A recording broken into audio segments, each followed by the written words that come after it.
Hey guys, welcome to part 5 of What If Naruto Became the Surgeon of Death. If you enjoyed the video then like, share and subscribe and also comment your thoughts as it inspires me to make more such videos, and remember to check out my playlist section for other interesting stories. So let's get started.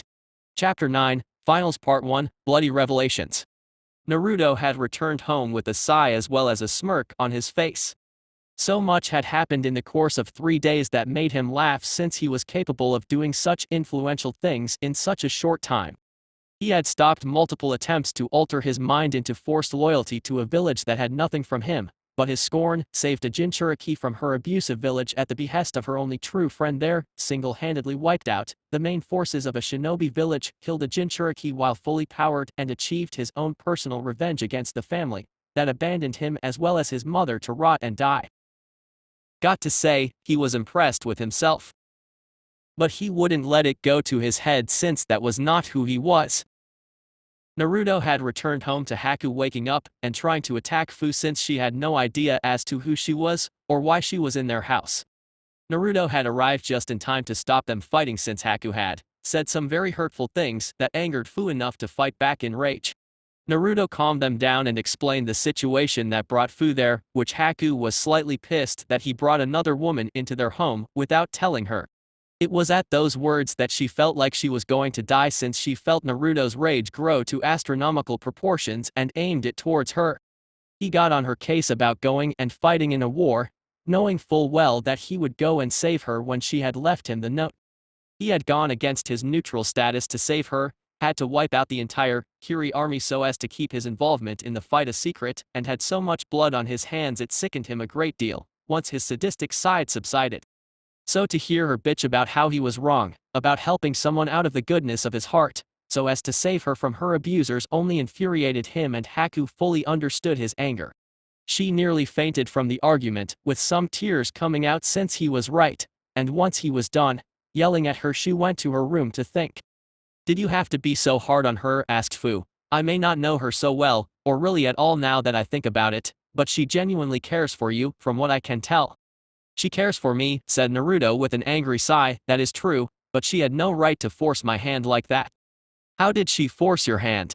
"It was by your choice to attack their army." "Because when I got there," said Naruto, "the rebels had been killed off with only Haku and a few others alive. If she would have died, I would have gone into a rage and attacked their village for killing someone I care about. Either way, I committed what could be deemed genocide, since I killed so many, and without their army to protect them, Kiri is not much longer for this world as a major village." "Wow," said Fu as she thought about it. "When you put it that way, I see where you are coming from." "I should hope so," said Naruto, "but I'm heading to bed. If you need me, I am going to be sleeping on the couch. Fighting off an army is tiring." And with that, Naruto went and easily passed out on the couch. And as he slumbered, he began to wonder what his actions would affect the world in the coming weeks. 1 month later. As expected, much had changed in the world due to what Naruto had done. Some of it was good, but a lot of it was chaotic if you thought about it. The death of the Kind family had left the Fire Capital in an uproar. It was to be expected, since they were quite an influential family that had both money and power to obtain such a status. There was a major investigation into their deaths, with those who did it not talking on the matter. The problem with the investigation was that any and all witnesses were either dead, since the 3 members of the family had been brutally ripped apart, or in Azula's case, quite literally beaten to death with enough semen on her body to fully impregnate anyone. Yet the samples were too many, so no clear person could be called out on the obvious rape of such a high-standing citizen. Those who had done it were silent about the deed, since they were not stupid enough to pronounce to the world that they had done so. And while the investigation was ongoing, there were really no leads, since the family had way too many enemies in the world to shorten the list of people who would do this to them. But the event that made the entire elemental continent turn itself over was the info of the demise of not only the rebellion, but the main forces of Kiri itself.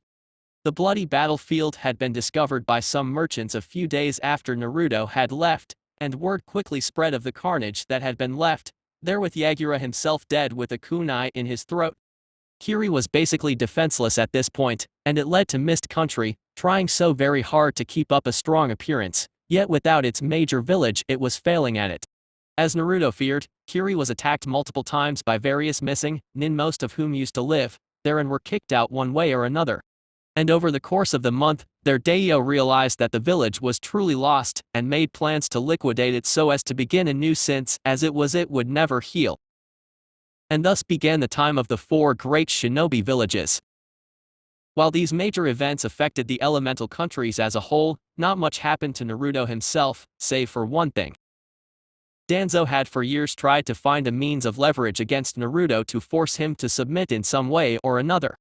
He had sent countless root shinobi to capture him, yet the end results were always their deaths no matter how many he sent to do the deed. So he tried finding something or someone he cared about to do so, yet the problem was that he didn't care enough about anyone he could kidnap without causing too much of a political issue. That was the case, at least it was, until his spies had found out about Yuna. Naruto saw Yuna as the little sister he would have loved to have, one who he supported through the worst of times and made sure she had the funds to survive the long stretches of times he was not near his main office due to his profession. Hell, she even wanted to become a doctor like he was and was in school, trying her hardest to learn all she could to achieve that goal. So Danzo had been correct in assuming that Naruto had a deep enough connection to her to use as a hostage and had his men kidnap her while leaving a note telling him where to go, or else she would suffer the consequences for his refusal. Naruto had seen the note a day later, and the fury he felt rivaled what he had experienced when he saw Haku nearly die on the executioner's block. He had very few people in the world he could truly say he loved, and Yuna was one of them, so he was taking this personally. He went to the designated spot since he didn't have much of a choice in the matter.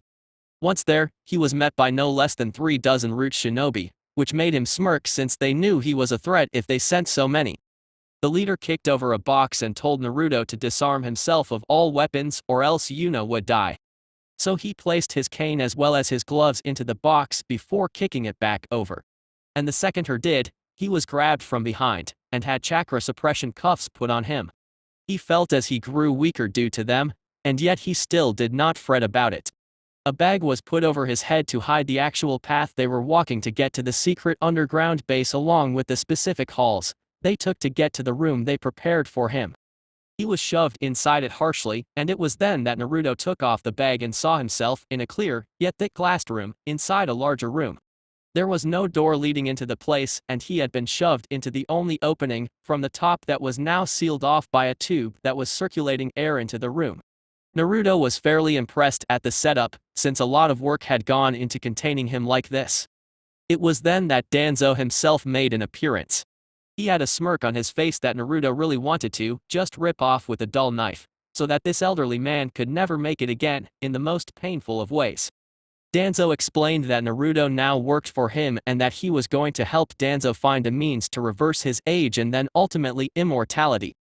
He said that the room he was in was airtight with the only air coming from the pump connected to it, so his blood abilities would not work as a means to escape his prison cell. The glass was the thickest of the blast-proof variety, so explosives would not work as a means to break free. And to add the cherry on top, the girl had explosive notes surgically implanted into her body, so if he ever left via his door, Danzo would know and personally kill her via explosion. Naruto heard everything the man said, and only grew more pissed the more he talked since the arrogance of the man was grating. So Naruto said he would do as ordered, but he wanted to see Yuna first before he started. Danzo motioned for his men to go get the girl, all the while smirking since he truly believed that he had won here. So many plans went through his mind, such as booting Minato from the seat of Hokage, once he had not only his far younger body, but more power as well that he would force Naruto to give him since the boy apparently was capable of the impossible. He already knew where he was going to start, which was implanting Sharingan perfectly into his eyes, so that he no longer had to hide the one he had hidden behind the bandages. It didn't take long for his men to bring back the girl, who was crying the whole time. Naruto saw her and told her that it was all going to be all right and to trust him. Yuna wiped the tears from her eyes as she heard him say that, since he had said those exact words when he found her on the streets and offered her a place to call home and knew he meant them. Danzo then motioned for them to take the girl away since he wanted Naruto to start doing his bidding. But things did not go so smoothly. While it was true that the setup that Naruto found himself in was elaborate, with the means to counter not only his bloody bloodline, but the others he was certain Danzo was unaware of entirely, with the chakra suppression cuffs still on him keeping him weaker than he wanted. There was just one problem. His main ability, conjuring an operating room, was not chakra-based. So with a smirk of his own to match Danzo's, he clicked his fingers and did 3 things faster than Danzo expected. The first was he removed his cuffs easily since in a room he controlled reality. The second was that he swapped places with Danzo, so the man was now trapped in the room he spent so much time designing to trap Naruto within. The third thing he did was something that couldn't be seen, so it was a mystery to all but Naruto since he had done it. Before Danzo could say anything, Naruto stabbed the root shinobi in the neck with the end of the cuffs and left them there as he pulled Yuna away from his dying body. Yuna cried tears of joy since Naruto had saved her, and he hugged her back. He then opened up a door to his operating room and told her to wait inside, since he had a few things to deal with here.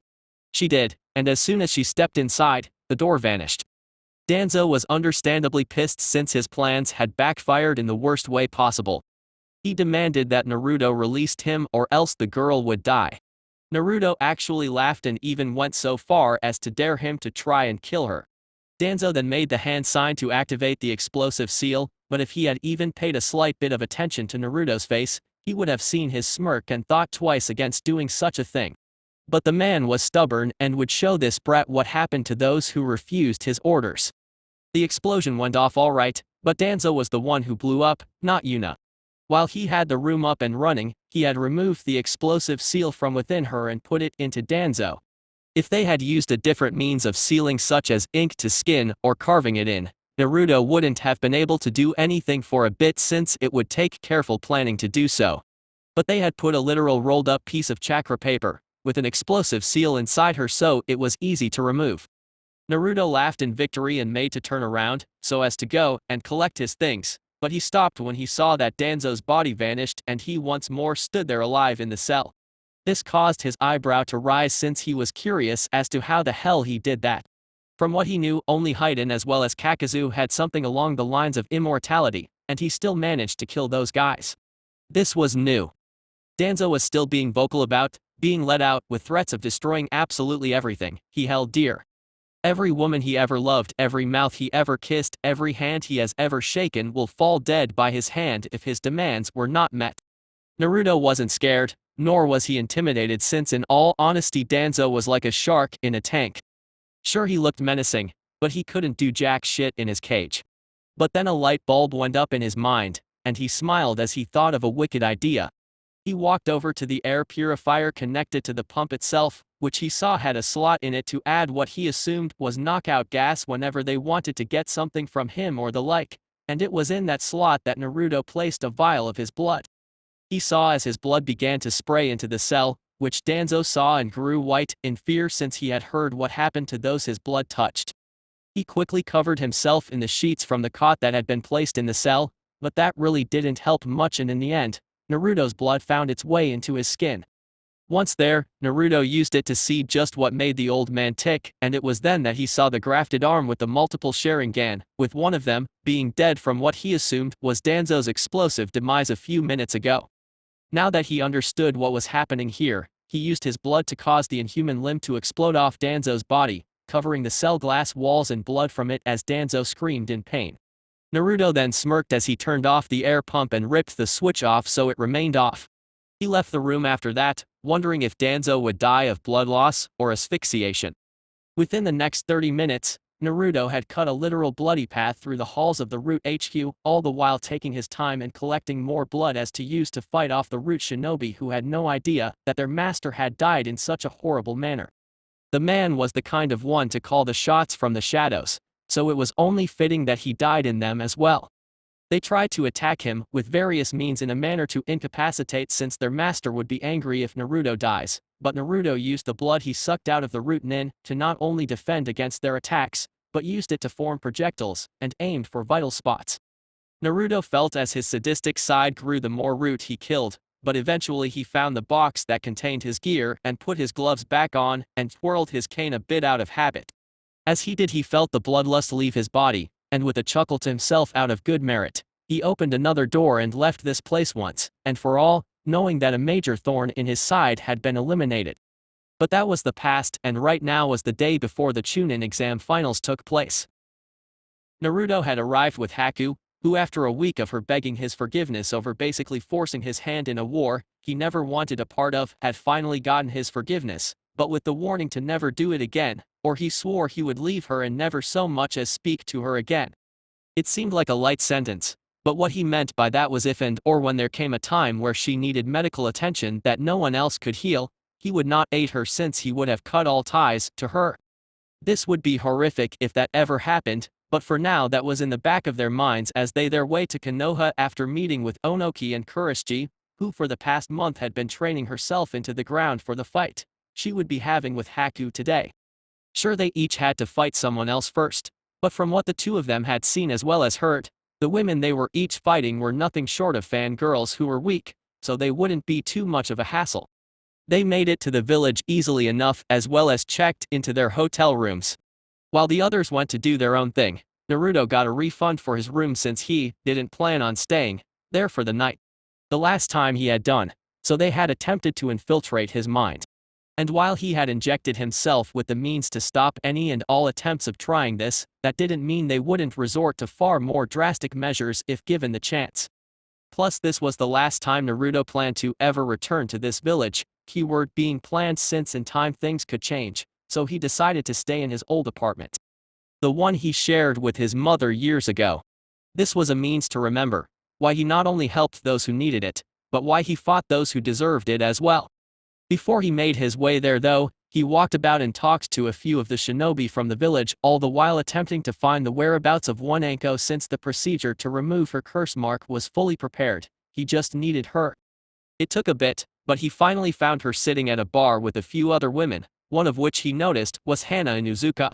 She saw Naruto as he walked up to them and lost the color in her face since she would never forget the fact that he forced her entire clan, give or take a dozen members, to submit and even threatened to kill them if they refused to stop hunting him for what he did to Kiba.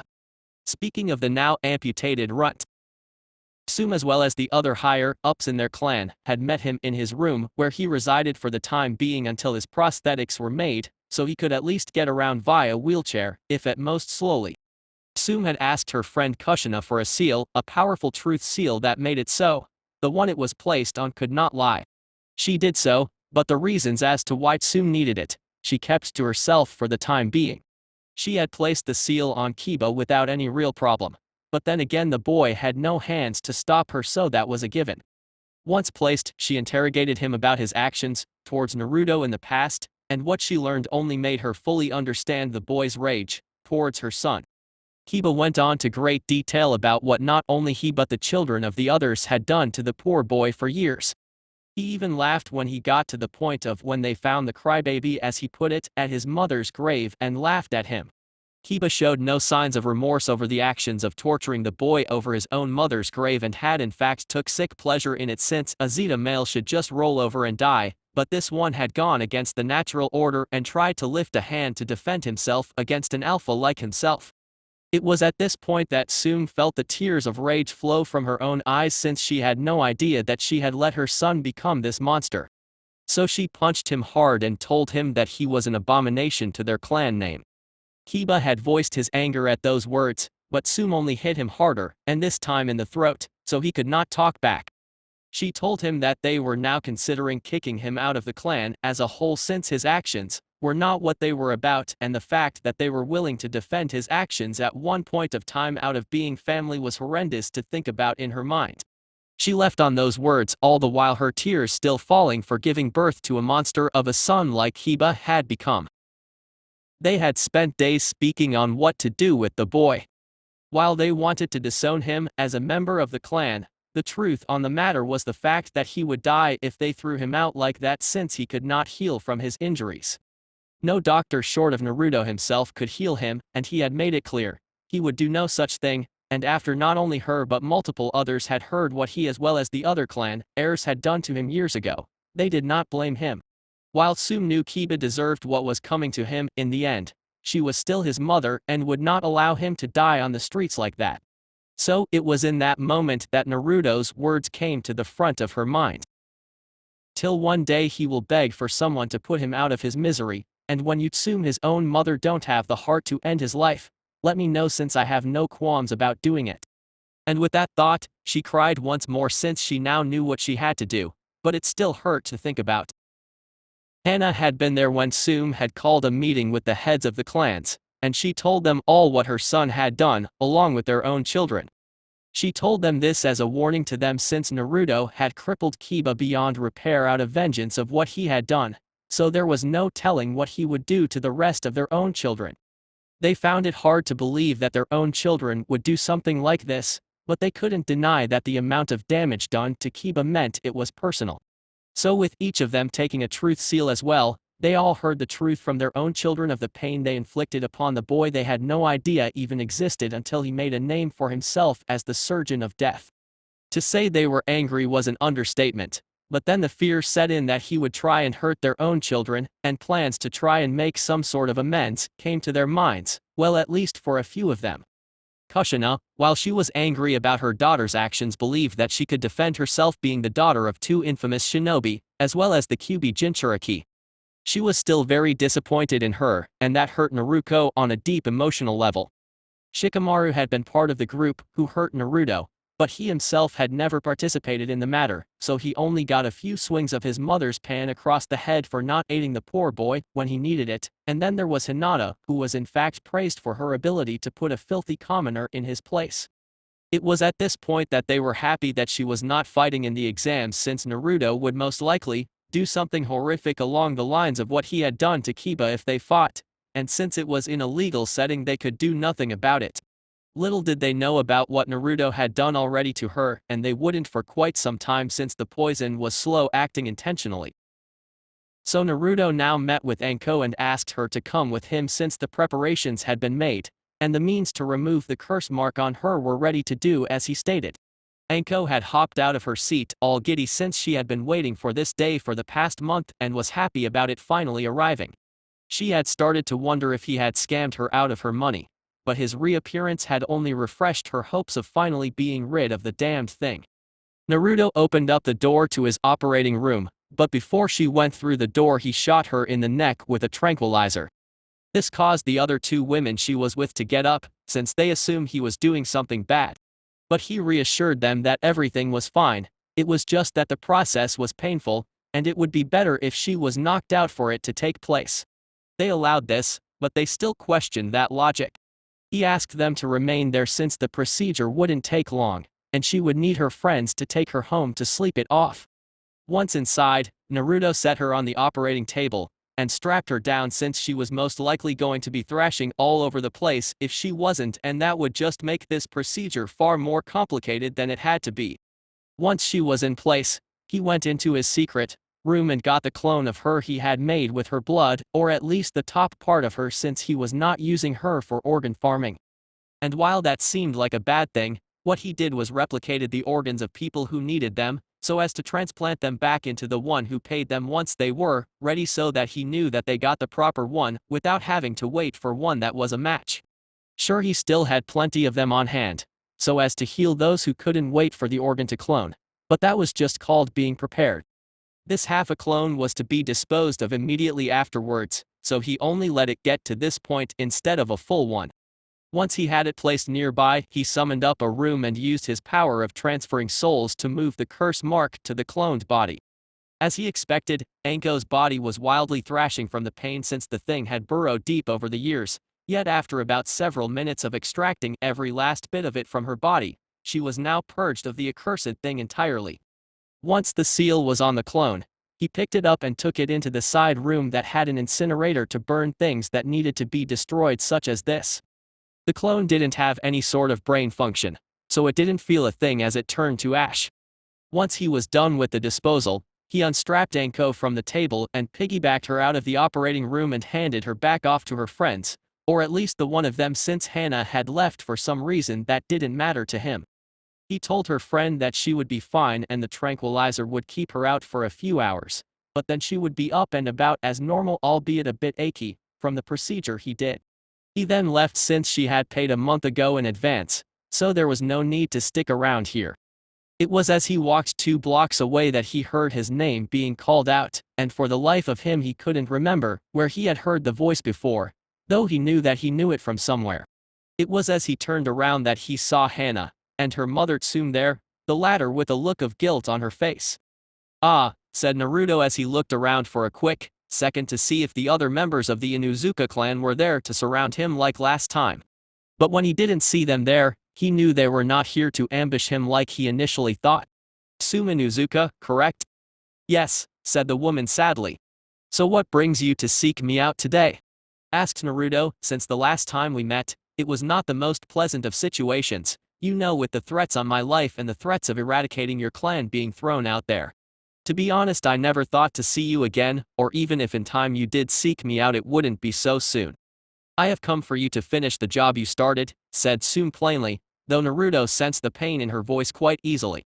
"And what job is that exactly?" said Naruto with a raised eyebrow. "You have to specific when it comes to me, since I have so many clients, and it's hard to remember what I did to help who." "My son," said Tsume through gritted teeth. It hurt her to be here asking for this, but in the end, it was going to happen one way or another. Tsume was just choosing the least painful of the choices. "You left him crippled in a manner that he can't be healed from. Now I am asking you to do as you said, and end his misery."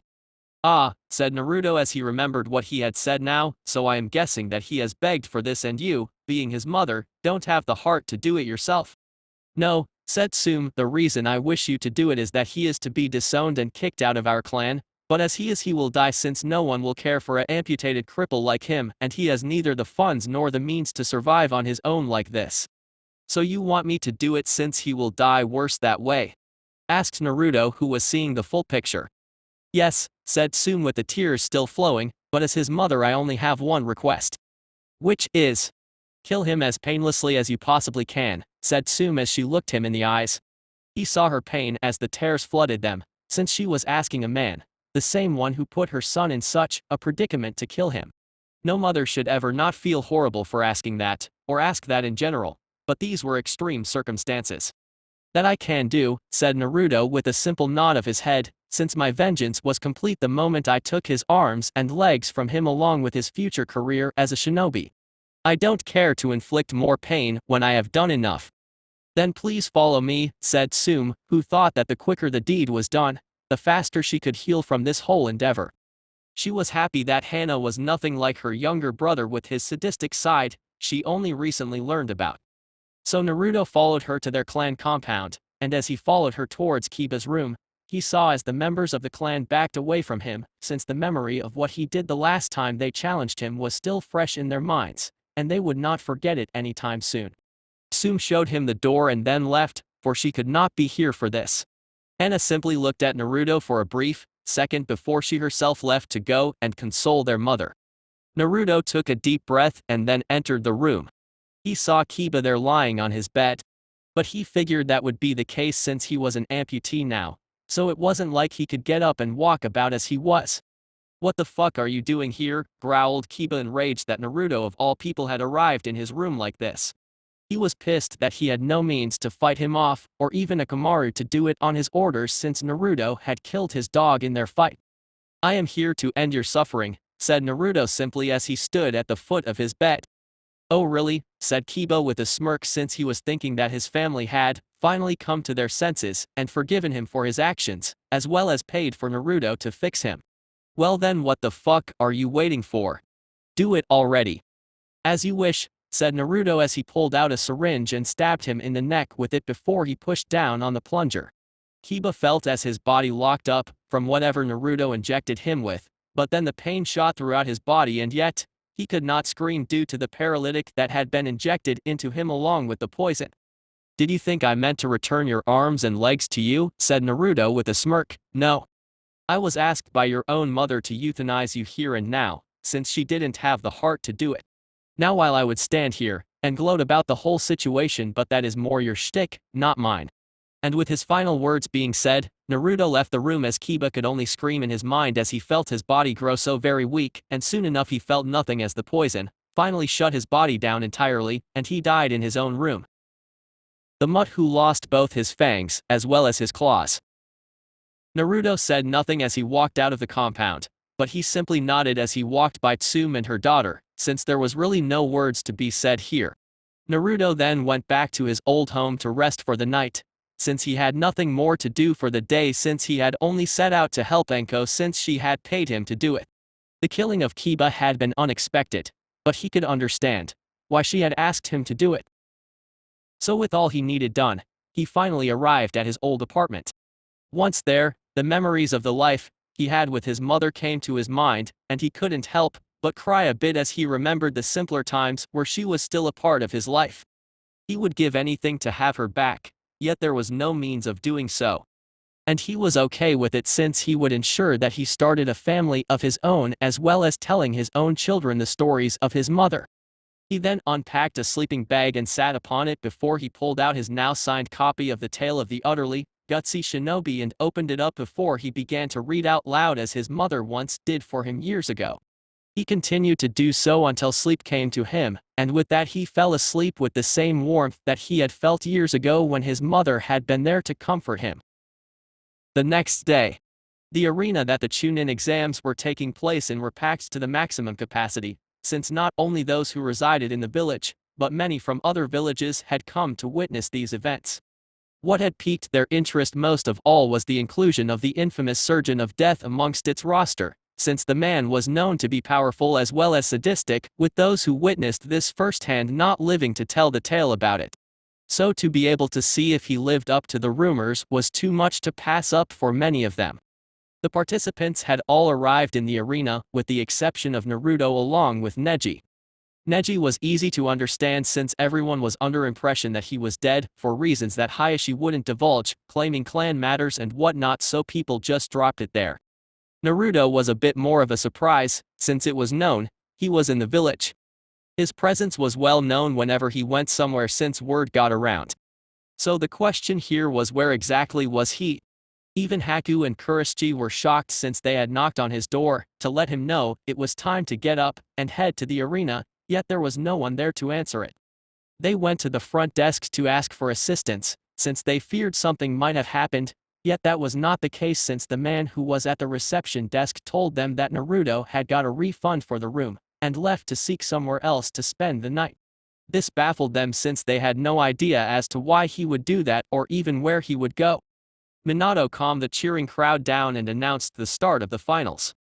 He called out for both Naruto as well as Gaara to remain in the stadium, which Gaara was able to do since he was already there to begin with.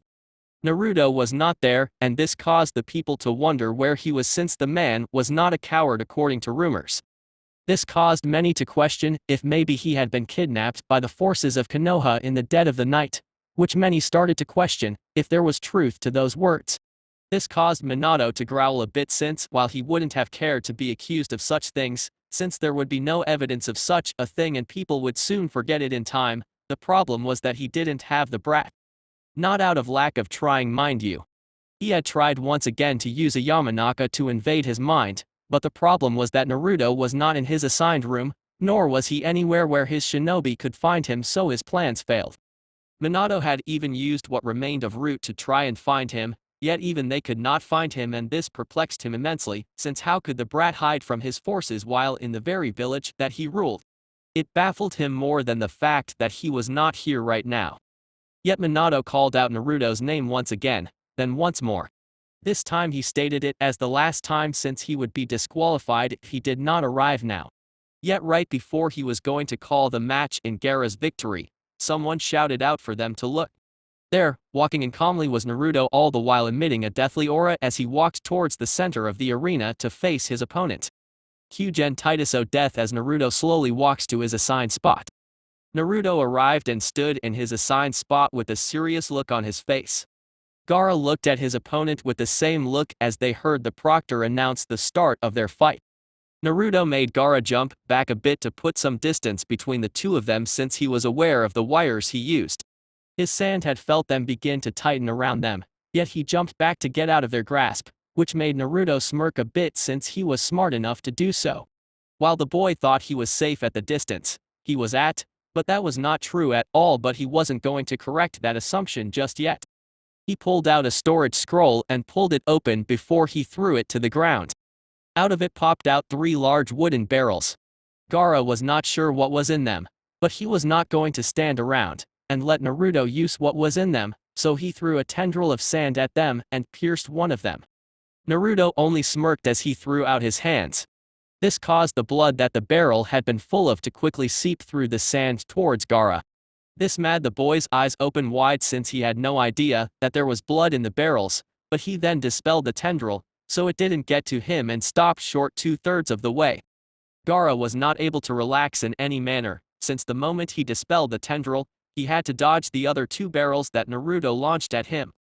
They missed their mark, but they exploded from the impact of the ground. Gaara would have attacked, but the voice in his head told him to watch out, so he formed a shield to cover his back, and it was a good thing too since the blood from the barrels had tried to hit him from behind. The sand blocked them, but Naruto had expected this and used this more as a means of shock and awe and an actual attack. Now he had a large pool of blood surrounding him to use as he saw fit.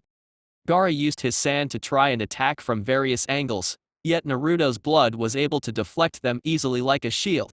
To be frank, he was stalling.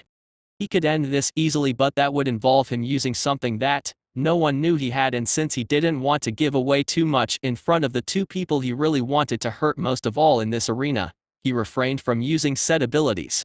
So he was planning on a means to defeat Gaara without revealing too much.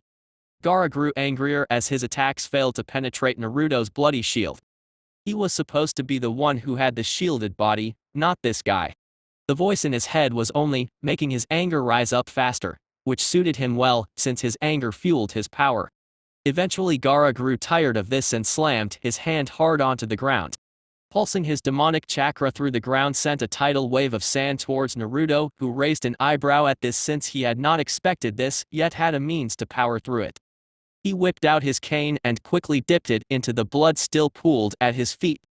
He used it to form a claymore and sliced the sandy, tidal wave straight down the middle. This made the crowd cheer since it was an amazing feat to see, and yet Naruto was not done since he used several wires that he had embedded into the wall behind Gaara to launch forward through the gap in his sandy attack and kicked Gaara right in the face with enough force to launch him back hard into the wall. Naruto had activated his steel release on his foot to make it far more effective. Gaara's armor cracked from the power behind the kick, yet Naruto then threw out both hands and pulled in even faster, towards the wall and into his body. The double-footed kick caused his sand armor to shatter entirely, and it was then that Naruto kicked off Gaara with enough force to knock the wind out of him and put some distance between them. He could have continued the attack, but he was not going to get greedy here and get crushed unexpectedly. Gaara hit the ground on all fours and roared out in rage. The sand began to mold around his body, as the demon inside began to take control. Once he acquired enough power, Gaara began to rapidly launch multiple air blasts towards him consecutively without stopping.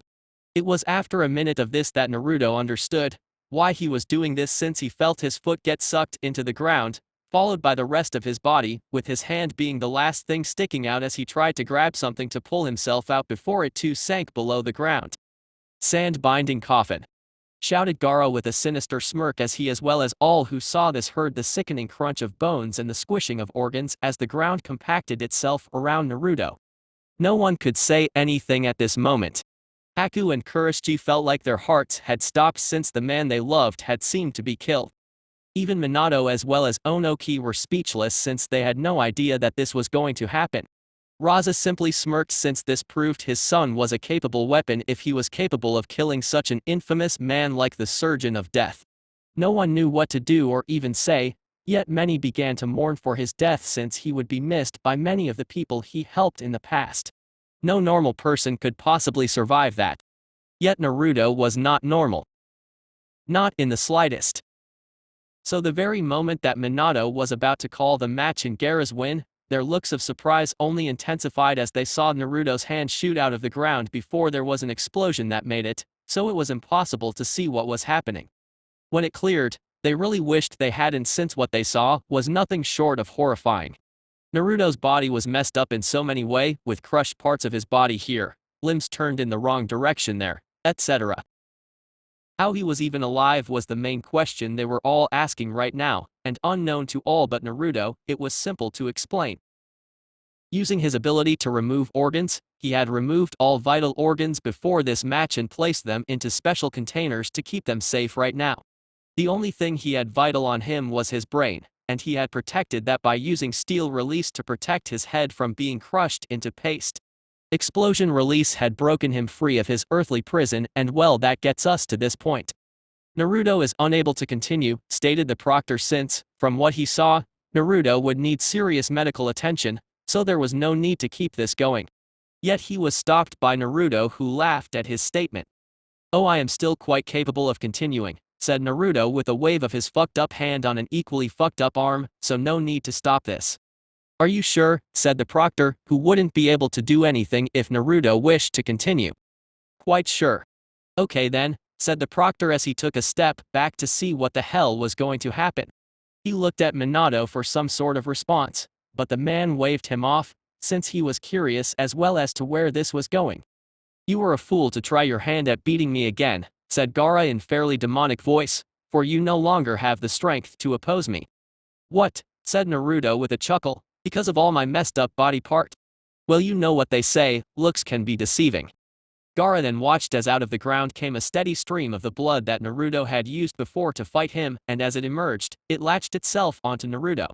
Gaara, as well as everyone else, could only watch in shock as they saw his body fully heal itself in the matter of 12 seconds alone. His arms and legs cracked back into place as the rest of his body filled back up to normal. This caused Gaara's mouth to drop in shock, since what he had done was not humanly possible. "What are you?" "Me," said Naruto as he held out his hand. From the ground emerged his cane, since it had been made with his blood infused into the metal, as well as his hat, which he dusted off before he put it back on his head. "I'm the worst kind of person to fight.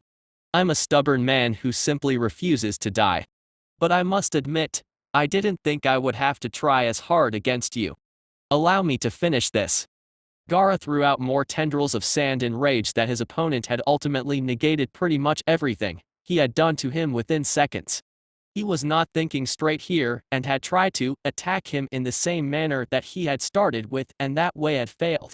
All who watched expected him to use his blood like he had before, yet he simply vanished from his spot before he reappeared behind Gaara. "Did you really expect that to work?" asked Naruto before Gaara tried to slash him with his sandy claws, this time since he was within range of doing so.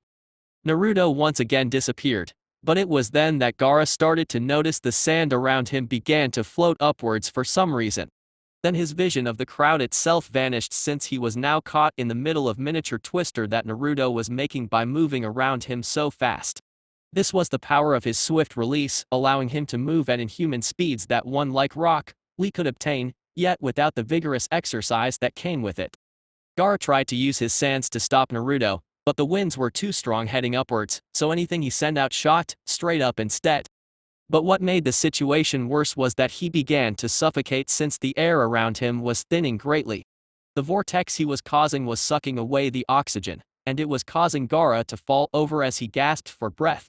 When Gaara began to turn blue, that was when Naruto stopped what he was doing and stopped a good distance away from him as Gaara began to cough as he caught his breath. "You seem to have problem opening up," said Naruto with a sinister smirk.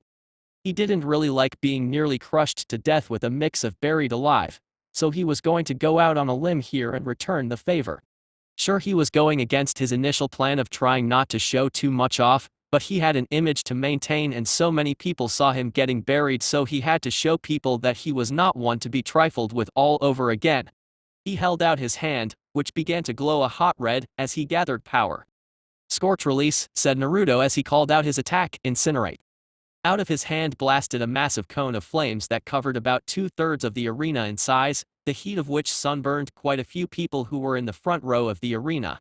Gaara saw it coming at him so quickly, and using instinct alone, he shielded himself with as much sand as he possibly could and hoped, no, prayed that it would be enough. Luckily for him it was, if only barely. The arena was now smoldering from the flames he used to attack Gaara, whose sand had turned to glass from the heat. "How?" said Raza with a cold sweat as he saw Naruto use a bloodline that had died with the one user years ago. Raza asked Minato, who was just as confused about how Naruto had another bloodline like this and wanted some sort of explanation. "What do you know about that ability?" There was only one person to have such a bloodline, said Raza, still shocked about all this, and Pakura never had children. So how did he get her bloodline? Minato joined him in his train of thought, but they still observed the fight below them, and they were surprised that things had escalated in the first match alone. It made them believe that so many of the others would be dull in comparison. Naruto laughed as he saw Gaara too afraid to move behind his newly formed glass barrier. Even the sand that covered him had turned to glass as well, and he had no idea what to do since this was never a factor in his entire life since no one ever used fire against him hot enough to do so. Naruto then used his swift release to vibrate his cane with enough speed that he then slammed into the ground. The shockwave of his actions caused not only the glass in front of him, in between him and Gaara shattered, but those who had glasses, or anything glass in general shattered. Gaara looked up and saw Naruto walking slowly towards him, his cane out with blood pooling at the tip that formed the blade of the scythe he was so infamous for using. Gaara felt as Naruto used his conqueror's haki on him alone to instill fear. Gaara saw not Naruto, but a massive shadowy demon that dwarfed not only him but even the Biju inside him in size. Gaara crawled away from him all the while telling him to stay away as he broke out into a cold sweat. Gaara could go no further, though, since there was a wall, and now there was a bloody blade at his throat. "Do you yield?" asked Naruto simply. The Biju inside Gaara was screaming at him to surrender for the love of Kami. "Yes," shouted Gaara for the proctor to hear, "I yield." "Winner," said the proctor, Naruto. Naruto smirked as he pulled his weapon away from Gaara, who breathed a massive sigh of relief. Naruto then pulled out something and tossed it towards him, which he caught. It was a small bag that he saw was full of pills. "What are these?" asked Gaara, who was a bit confused as to why Naruto gave him these. "You are showing clear signs of the negative effects of insomnia," said Naruto with a smirk. "Take one pill at night with food, and in a week at most, you won't feel such things." "Why are you helping me? I tried to kill you." "Yes," said Naruto and thought, "Yes you did. But you were my opponent, never my enemy." "What's the difference?" asked Gaara, who did not really understand the difference. "You're still alive," said Naruto with a sadistic smirk, "that is the difference. Now feel free to ask for more pills in the future, if you need them. They are easy to make and cheap as well. The amount I gave you should last about 2 months." He then left Gaara there to think on what just had happened, but he then got his body off the ground, his arm stinging to all hell, but his sand had been literally burned into glass on it, so he was not going to question why. Naruto made his way to the area where the rest of the contestants were sitting at, all of them looking at him with mixed emotions. He sat between Haku and Kuroshige, who he knew had many questions. "I know you have questions," said Naruto with a sigh, "but for the sake of time I'll only answer one right now. So choose wisely." "Where the hell were you?" asked Haku, with Kuroshige nodding since that was the exact question she wanted answered most of all right now. "I was visiting the grave of someone dear to me," said Naruto simply, "but then I received an unexpected guest that really didn't take no for an answer to his question, and got violent." "Wait," said Haku, "who did that?" "Oh yeah," said Naruto with a smirk since he would answer her question as well as announce a major thing. Thus killing 2 birds with 1 stone here. "Hey Hokage." His shoutout had gotten the attention of not only the one he wanted to hear him, but many other people who wondered why he called out the Hokage like that out of the blue. "Your village has, or should I say had, a major serpent infestation," said Naruto as he threw something out towards Minato for him to see, "but luckily for you I had the proper skills to eradicate it before it became too much of a problem." Many people looked to see what exactly he had thrown at the Hokage, and there was a sharp gasp from many people followed by a silence. For what Naruto had thrown was the head of none other than Orochimaru, the traitorous Sannin. Chapter 10, Finals Part 2, Death Awaits. Earlier that same day, Naruto had awoken up from his sleeping bag, feeling refreshed as well as at peace with himself since he had buried the proverbial hatchet of his conscience getting the better of him since he had left his home years ago without any sort of goodbye. So he packed up his stuff, used a hot plate to make himself a light breakfast which consisted of eggs and toast, and then summoned a crow to deliver a message to Nagato about the status of his new body. It was nearly done, and would take a week and a half at most until it was complete. He just wanted the man to know that it was still being made and that he had not been ripped off in some sense. So with everything he wanted done for the moment done, Naruto packed up what he had left and left his old home once more, this time with no plans to ever return to it. He pulled out his watch and saw that he had quite a bit of time to kill before he needed to be at the stadium for his match, so he made his way to his mother's grave to visit once more since he preferred to be alone at this time instead of surrounded by many people who either wanted to have him set up shop here via persuasion that went either verbally or physically, or people who wanted him to heal them. He was a doctor, true, but he wanted to keep his mind clear for what he had planned for the day. Especially since his first opponent, alone, was a Jinchuriki who was quite mad in the head since Naruto easily recognized the signs of it and knew it was caused by insomnia. He made it to the grave easily enough, since either the people who were up were heading to get breakfast before they finally went to the stadium themselves so as to get good seats or were opening said businesses to feed the former. So he made it to his mother's grave and sat down cross-legged as he began to meditate to calm himself. He had no words left to say to her other than our vengeance is almost complete. There he sat for quite a while before he heard someone speak behind him. So this is where the infamous Surgeon of Death goes in his spare time, said a man who Naruto easily recognized by his snake-like tone of voice. He had only met the man once, yet his tone was unique so as to identify easily in a crowd. I don't know why you are here, Orochimaru, said Naruto calmly. Though he might have answered it in that tone, he was ready for a fight if it came to it. Since the last time we spoke I told you I will not work with you, also add the fact I removed one of your arms tells me this meeting is more of a hostile nature. Oh yes that, said Orochimaru with a bit of a growl since he remembered losing his arm. He had to transfer into a new body sooner than he wished because of that, but he was willing to overlook that incident if it meant gaining the one who damaged his last one on his side. Water under the bridge. I have a new body so I have my arm back. But the reason I am here is to offer you one more chance to work with me. And my answer to your offer is the same as last time, said Naruto as he placed his hand onto the ground. Now I suggest you leave me be or else, you will find that losing your head is far more lethal than a removed arm. Are you sure that you want to scoff my offer? What if I were to tell you that I have the means to bring your mother back from the dead? Choose your next words carefully, said Naruto with an angry growl. He wondered how Orochimaru of all people knew about his mother when not many people knew about her. It wasn't like it was a secret of any sort, it was just that the two of them slipped through the cracks of society to the point that no one noticed them other than the clan heirs who bullied him for years. If you are wondering how I know about your relationship, said Orochimaru with a smirk, it's your emotions itself that tell the story of who this woman is. Only the child of a parent would do as you do and visit a grave, such as this exactly like you are now. Sure there are the cases of married couples or lovers and such, but the year on the tombstone say otherwise when one does the math. Well look at you, said Naruto angrily, you are showing some form of intelligence after all. Well, said Orochimaru with his eye twitching in anger. He hated when people belittled his intelligence. I am going to ignore that insult and offer you one last chance to join with me. And what exactly do you plan to do if I refuse really, asked Naruto with a raised eyebrow, do you really think that attacking me is going to change my mind? There is nothing you have that I want, even if you had the means to bring my mother back, I have had years to come to terms with her death and will not try to resurrect her. Oh I have my ways to make you obey, said Orochimaru with a smirk.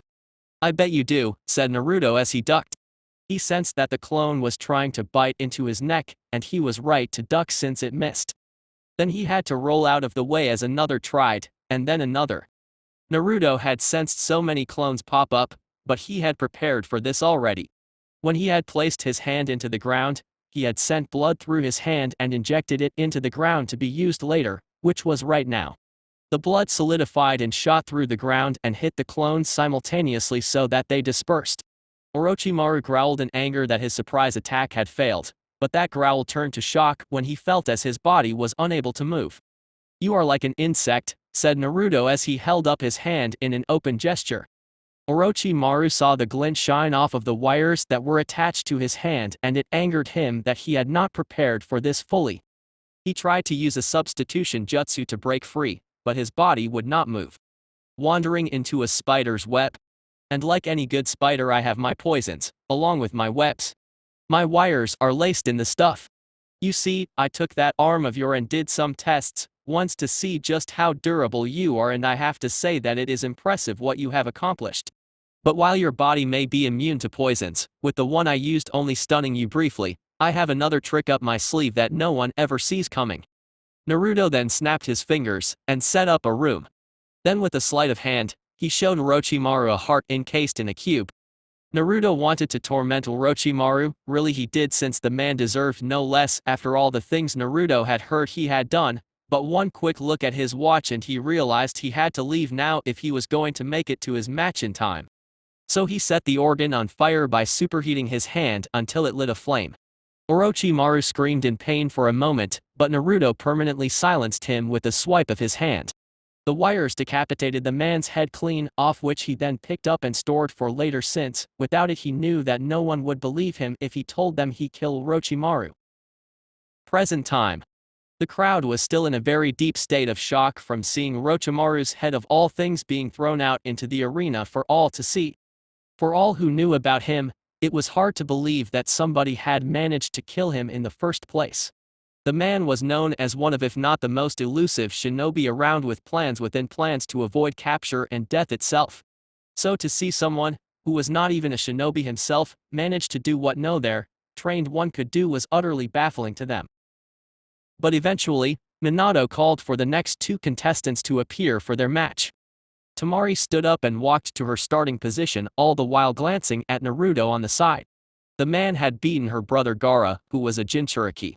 Sure, it was possible, but it usually took entire squads of people to do so, or people who specialize in defeating them, and those types of people were only well off against one of the 9 Biju and in short supply last she heard.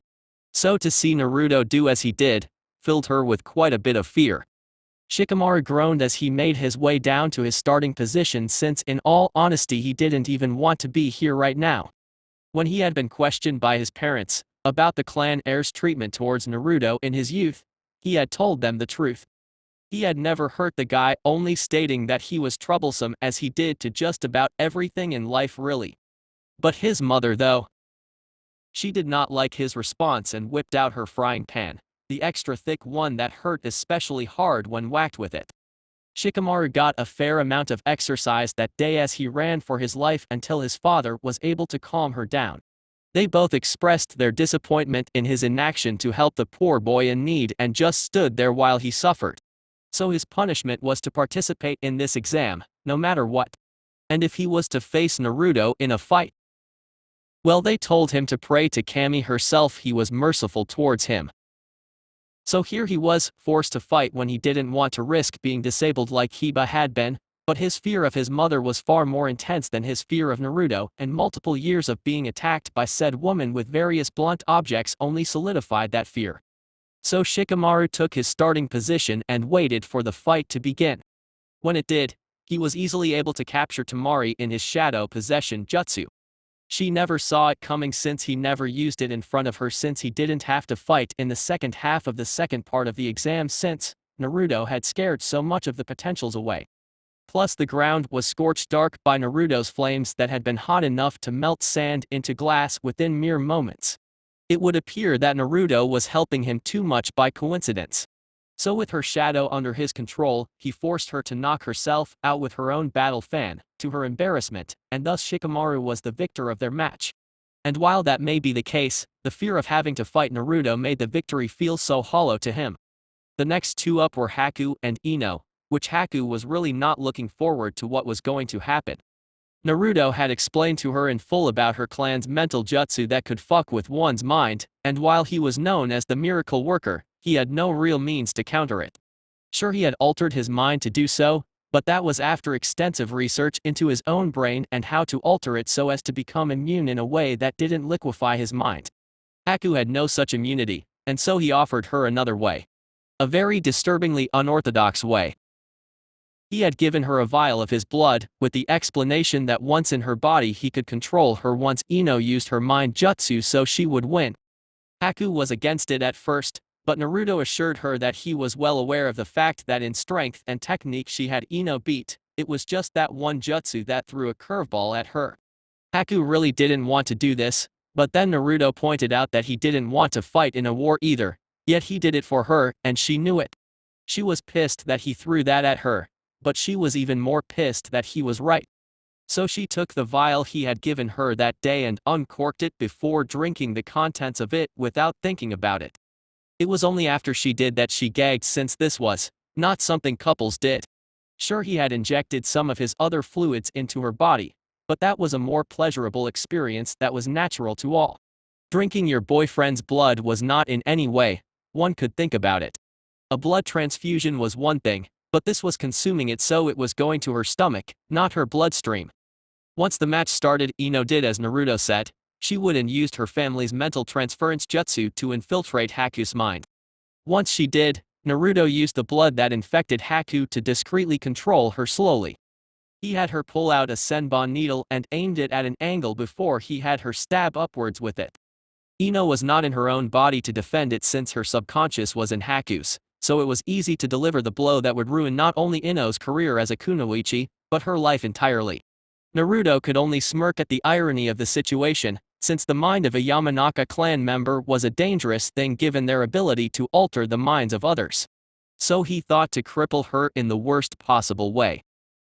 With that simple jab of the senbon through her brain's prefrontal cortex, Ino was now officially lobotomized. Haku felt as the invader of her mind simply vanished and looked down to see what Naruto had done to her while she kept Ino at bay in her head. She saw Ino on the ground, her body twitching there.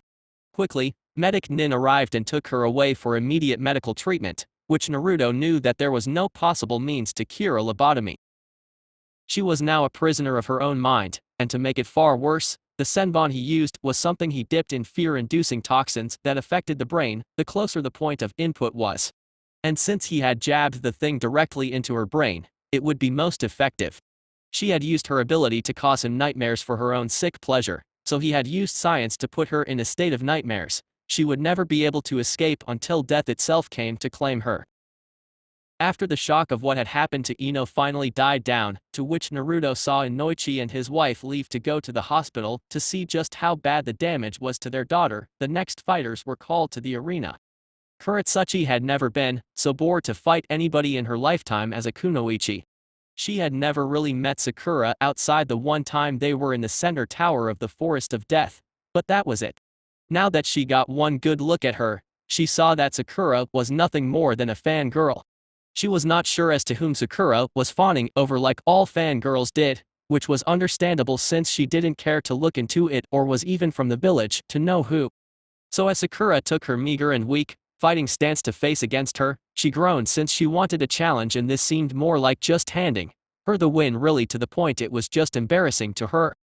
The moment the proctor called for the match to start, Kuretsuchi used a basic fire ball jutsu to distract her and then appeared behind the pink-haired girl who had the nerve to call herself a kunoichi and chopped her on the back of the head, knocking her some of the way out.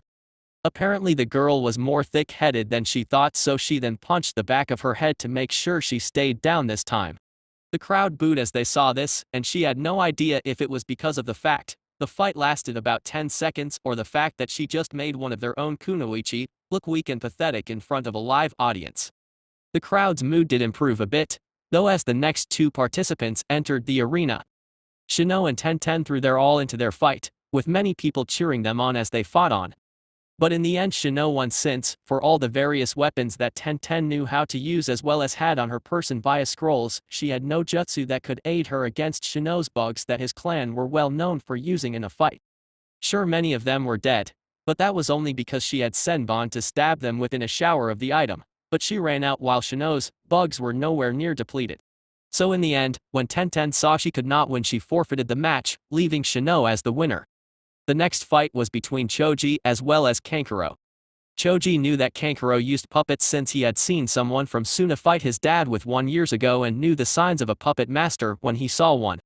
He might not seem like he was paying attention to things other than snacks that he always had on him, but he was, and that was what gave him the edge over his opponent since they underestimated him. So their fight was intense, with Kankuro's initial plan to trick Choji into fighting his puppet while he had not working since Choji broke the thing. Kankuro was pissed that his puppet was destroyed, but he summoned up another one. This one had not been fully tested yet, and in the end, It came to bite him in the ass hard since the thing exploded in between the two of them, the concussive blast of it knocking them both out since it had been a fairly powerful one. They weren't dead, but they would need to get their heads looked at to ensure there was no long-lasting damage to the cranium that could pop up later if left untreated. Naruto, who this whole time had whipped out a cigarette and smoked it while he waited for his name to be called again, heard just that and put the butt out in his hand. It burned the flesh sure, but he felt no pain and the damage healed nearly immediately. He hadn't smoked in a while, but he wanted his nerves to be fully calm for what he was going to face in the near future, so he smoked one to relax a bit. "Ah," said Naruto as he saw Shikamaru take his place opposite of him in the arena, "if it isn't Shikamaru himself. Still as lazy as when we last met, I'm betting?" "Look, Naruto," said Shikamaru nervously. He wanted to say this just right so as to not piss him off even more than he probably already was at him. "About when we were kids." "No need for apologies," said Naruto with a chuckle, as well as a passive wave of his hand, "since I don't need one from you." "Seriously?" asked Shikamaru, who was stunned to hear this since he was internally shaking in fear of what Naruto would possibly do to him, and given his track record as well as the power to beat a Jinchuriki of all things were too numerous to count. "Of course," said Naruto as he twirled his cane as he did out of habit from time to time, "since you never so much as laid a hand on me to add to my misery. All you ever did was call me troublesome, which isn't even the worst thing I have been called. And insults don't really merit a vendetta, so you are fine in my book.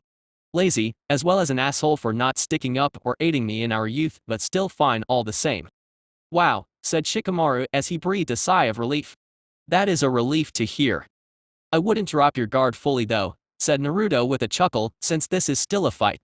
"I know," said Shikamaru as he held two fingers up to finish his jutsu, "and I have already won. Shadow possession complete."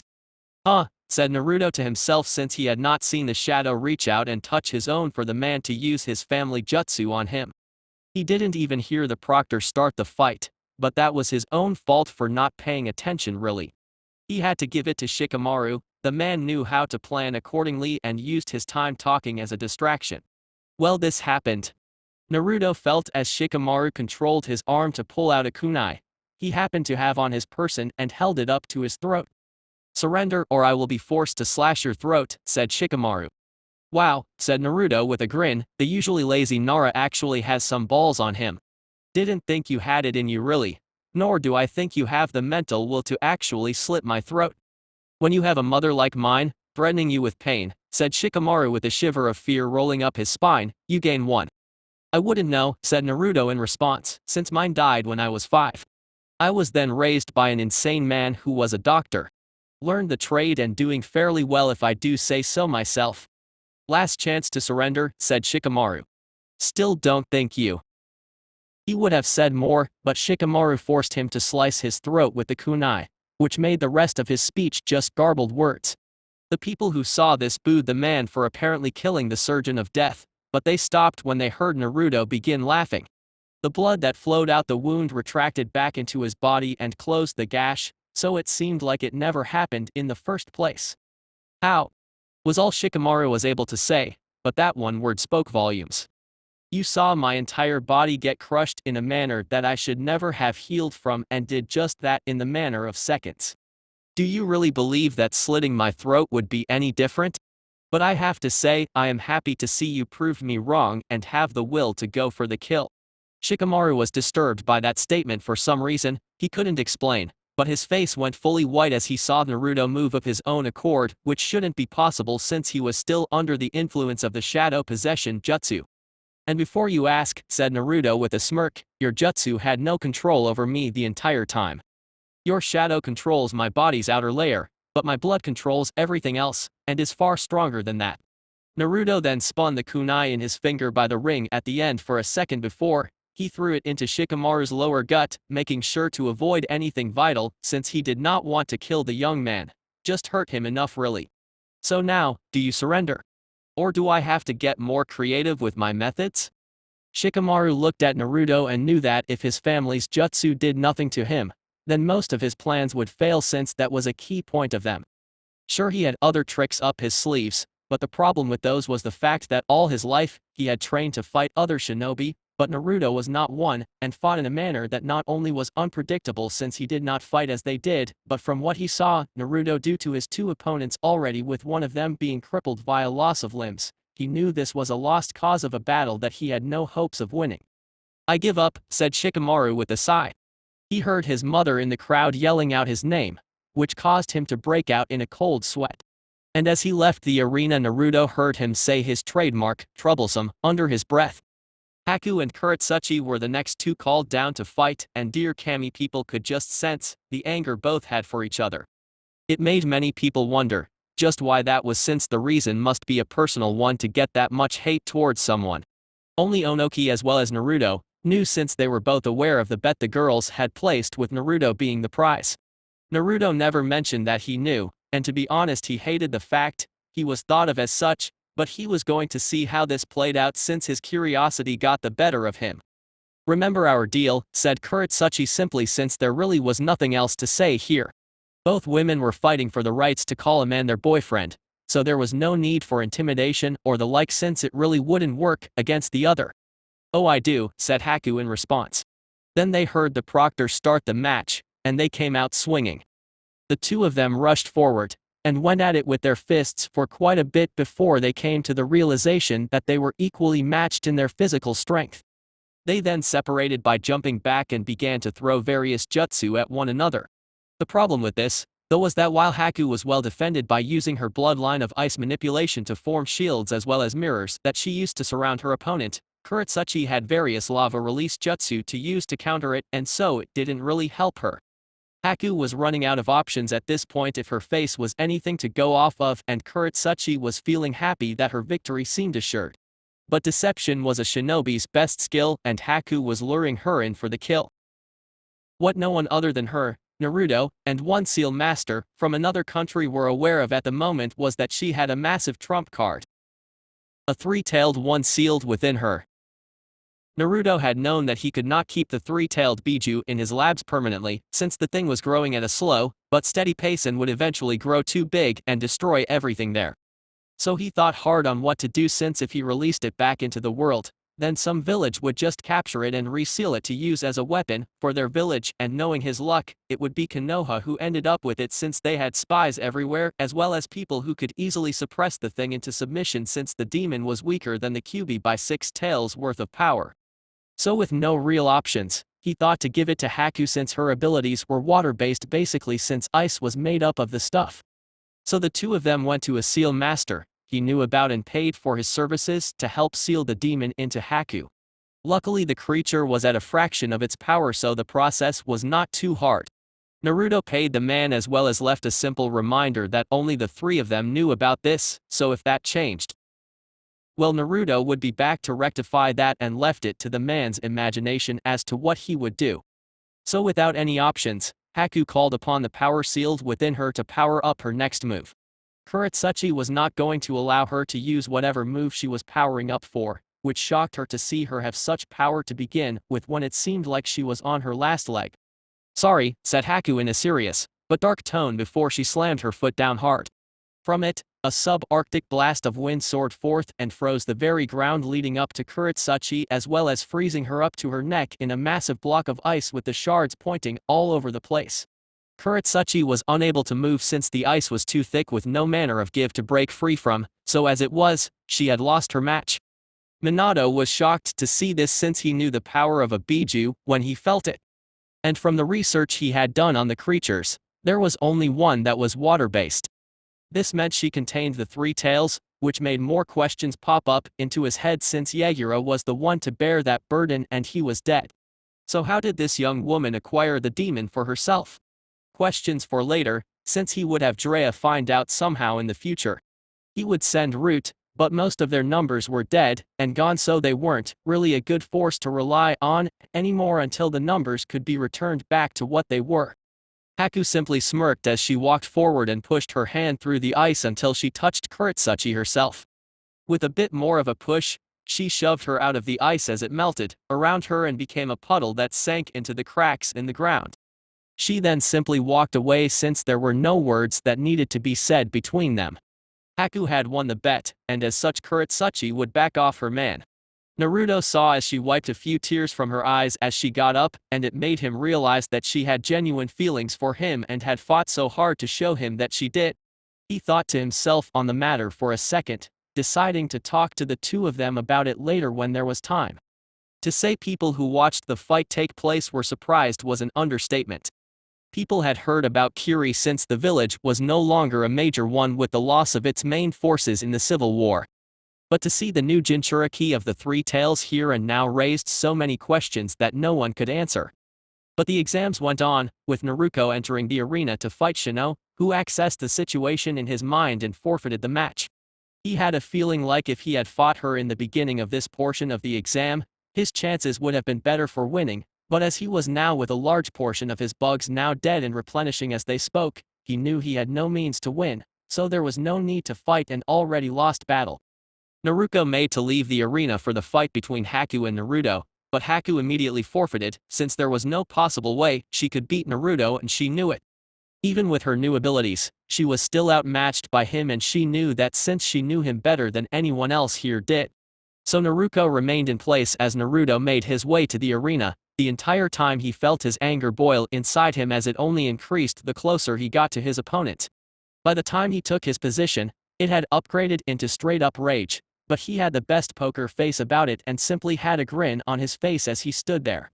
"Well, look at this," said Naruto with a chuckle, "isn't this a blast of our past? But where is the rest of your little group? You know, the one you used to gang up on me and hurt me. You know what happened to them," growled Naruto, who didn't like her friends being belittled like this.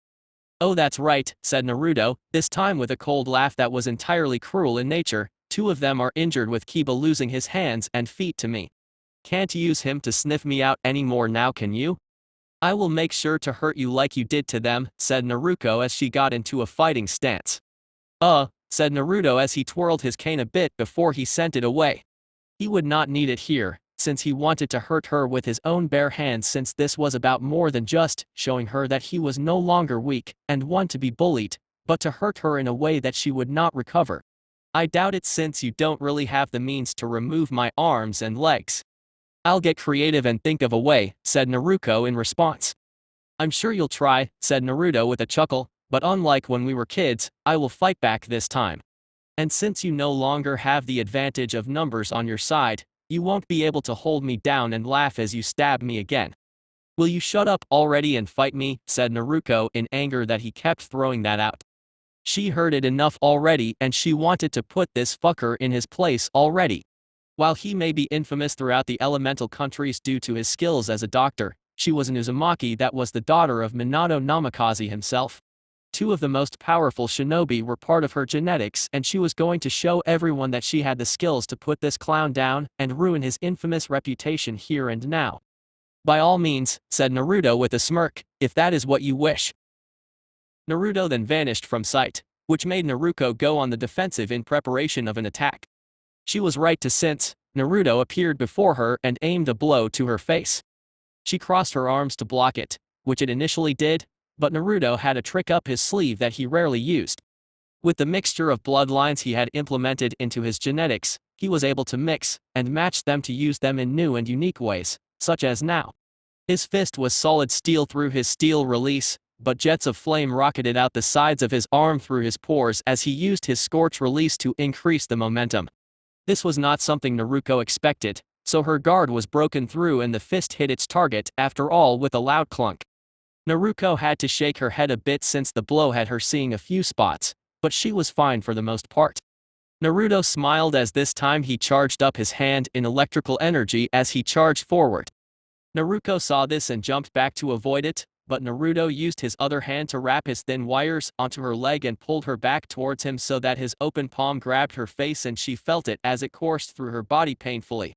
Naruto got free though, since she kicked him in the stomach hard and he let go.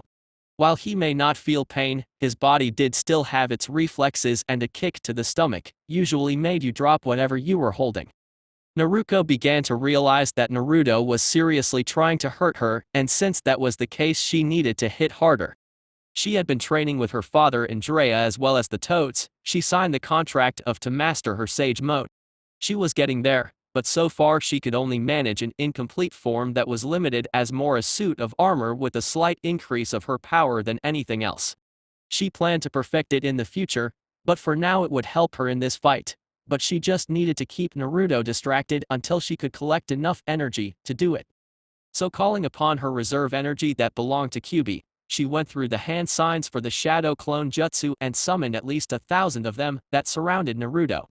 He knew what she was doing since he felt the energy in the area flow towards her and made a guess as to charging up some attack or better form to aid her. He simply sighed to himself and decided to play along.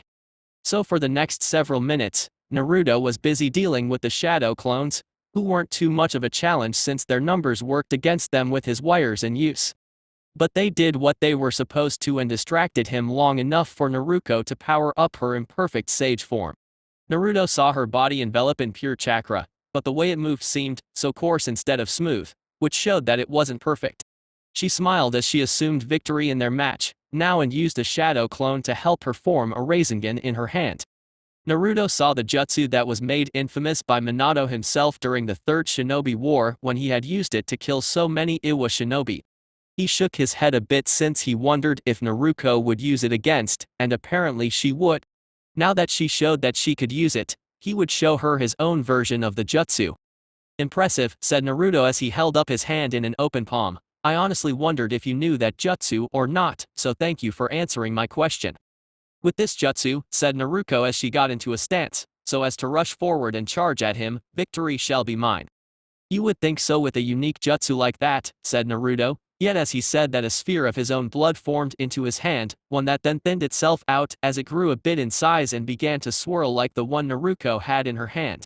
But the irony of this is that I can do the same thing in a different way than you, plus the fact I can do it alone. How dare Seed Naruto to see Naruto have such a power. She wasn't the only one since Minato was furious as well. He spent years to make such an infamous jutsu, and to see Naruto make this literal bloody knockoff version was far beyond infuriating to him. Naruto didn't just stand there though, since she charged forward as she planned with Naruto following suit. They both thrust their jutsu forward, with the both of them colliding in between. Naruto's bloody jutsu apparently held up perfectly fine against the Rasengan, since his blood was infused with so many bloodlines that put together matched the power of it, but that didn't mean that this would end in a stalemate. Their combined attacks ended up blowing up in their faces, literally. But while Naruto was protected by her Baju's power that enshrouded her during her Sage mode, Naruto was not so fortunate. His steel release was strong, but this was a point-blank explosion that tore through him.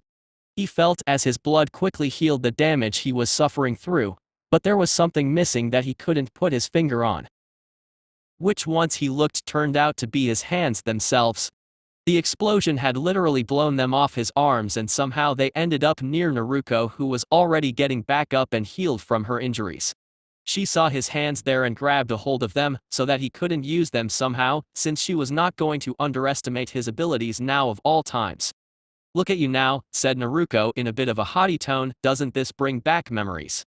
You on your knees in pain while I stand above you. Ready to give up now that you know you are weaker than me. Naruto's hatred for this bitch skyrocketed as the memories flooded his mind of the pain she as well as the others had inflicted upon him when they were younger. Don't you dare look down on me, said Naruto quietly as he got to his feet with his head still looking down.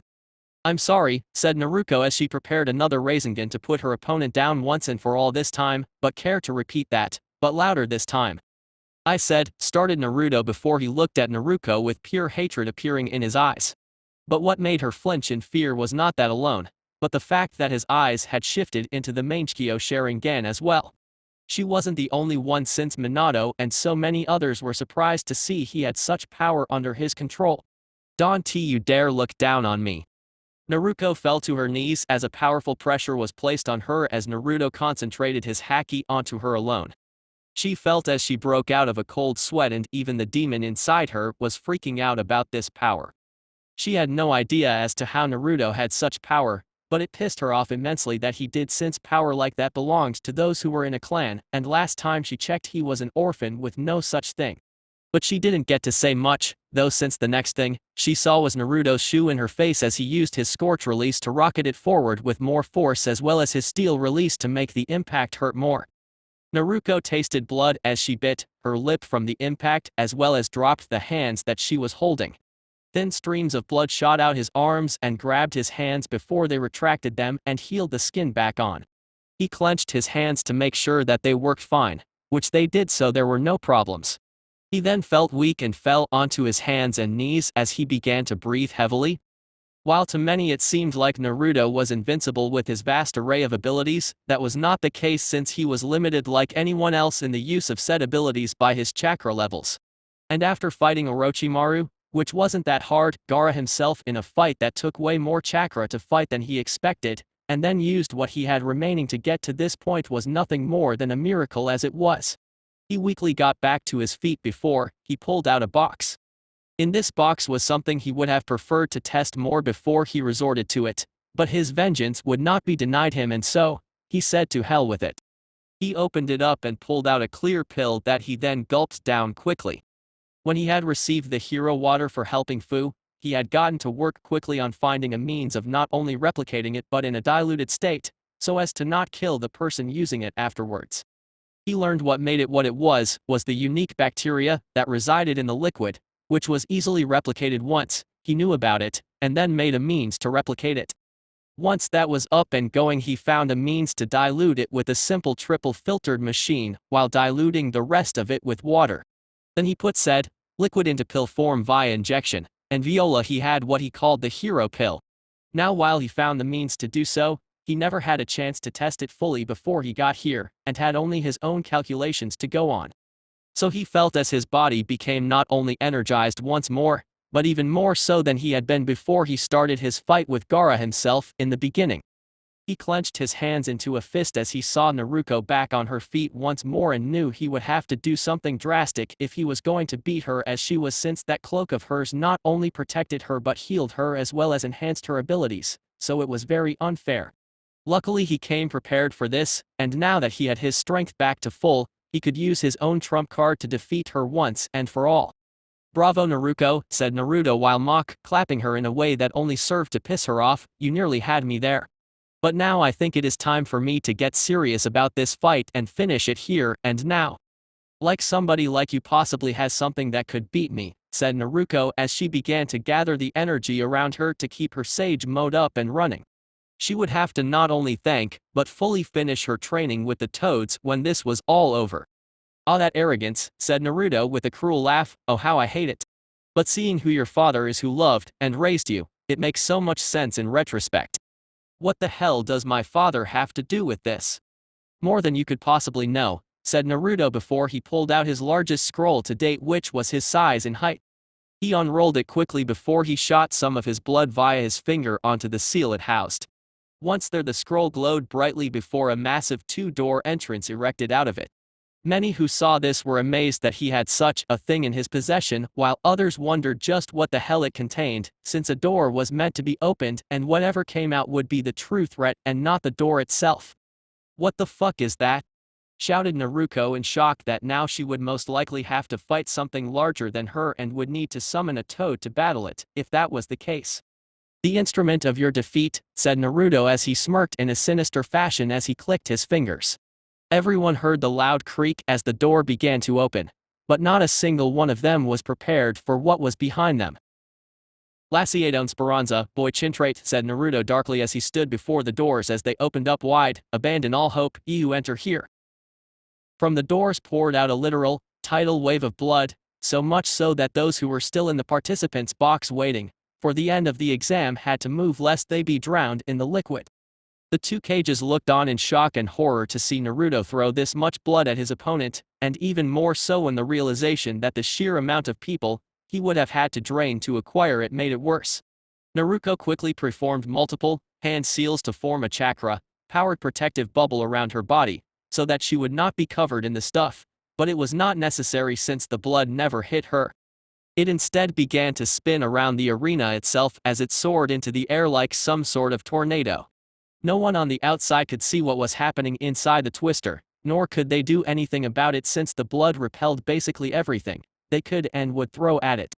Well, said Naruto as he pulled out his unfinished smoke from earlier and lit it up to finish it now, look at the so-called mighty, Naruto Namikaze. On her knees in fear of the blood that would splash on her. What kind of monster are you to use blood like this? This coming from a woman who is stealing energy from a demonic creature, sealed within them, said Naruto with a chuckle. We all have our forms of power and this just so happens to be mine to wield. But it seems a little chilly in here. Allow me to turn up the heat. Naruto then flicked his butt into the blood, which caused it to light up as it set ablaze. So now there was a raging inferno of a twister that many people were forced to move away from since the heat was too much for them to take. Naruto felt the heat as she was in the center of it, and what made it worse was that she was having problems breathing due to it. She knew that defeating Naruto was the only means to end this and so charged forward to try and do so. But Naruto simply clicked his fingers. Room, said Naruto with a smirk before he said the next part, shambles. Naruto disappeared from her sight after he said that, which made her look frantically around, since she had to beat him, or else she would suffer who knows what while in this burning twister he erected. She heard a whistle from above her and looked up. Naruto was sitting there on a platform, he had form with blood hardened to steel. Naruto was seeing red at this point and not, because of the flames either, so she quickly formed a shadow clone and threw it upwards at him. Naruto only smirked more as he twirled his finger a bit. Out of the twister shot a condensed ball of metal at such speeds that it penetrated through her clone's skull before it dispersed. Naruto was horrified to see he had such control, but she still knew he had to be dealt with as soon as possible, if she was ever going to break free from this freak storm. But Naruto then stood up and spread his arms out as he hummed to himself. As he did, he began to wave his hands around with the grace of a conductor. As he did this, Naruto was forced to dodge multiple spikes made of blood that shot out at her. She was able to do it, but it took all her concentration as she did, fully unaware that Naruto was messing with her as he did this. His Sharingan showed her path to him clearly, and he threw the spike in a manner that nearly hit her, but he had no intention of fully doing so since he had something far worse planned for her. While she was dodging, he was basically caging her in as her field of movement got smaller and smaller with every passing second. Eventually, when she was no longer able to move about as freely, Naruto then smiled as he clicked his fingers. The crystals then erupted in a massive explosion that rocketed upwards. Naruto was in the center of it all and felt the full force of it as the blast was too much for her cloak to take and disappeared. Naruto was protected by the platform he was on, which was why he had erected the thing as he did far from the ground. He saw Naruto on the ground, trying hard to get off her knees as her chakra was being used to heal all the burns she suffered from. He then jumped off his platform and used some blood to form a slide to reach the ground safely. At this point Naruto was too weak to talk, which was perfect for Naruto as he pulled out the syringe he had used to hold the poison he had made for her and her alone. He stabbed her in the chest with the syringe before he pushed the plunger down hard to inject her with the cruel concoction he had made for her. I know you can't speak, said Naruto as he placed his foot on her chest and slammed her onto her back hard, and that works for me since you can only listen. I just injected you with a poison that there is no cure for. But don't worry your little head about dying since that is not what this poison was made to do. What it does is make your body decay from the inside out in a very painful manner, but the kicker here is that the stronger the immune system the longer the process takes. And for every second your body is fighting this poison, it will be a burning agony on your person, the likes you never thought possible. Painkillers won't help you, tranquilizers won't be capable of putting you to sleep since your body will be in so much pain that it will be impossible for you to sleep. For one proudly claiming to be a member of a clan, your genetics will only make this process longer as well as more painful for you. So enjoy your last few hours of peace since once it starts it will never stop. Naruto then kicked her hard across the face, knocking her out and winning his match against her.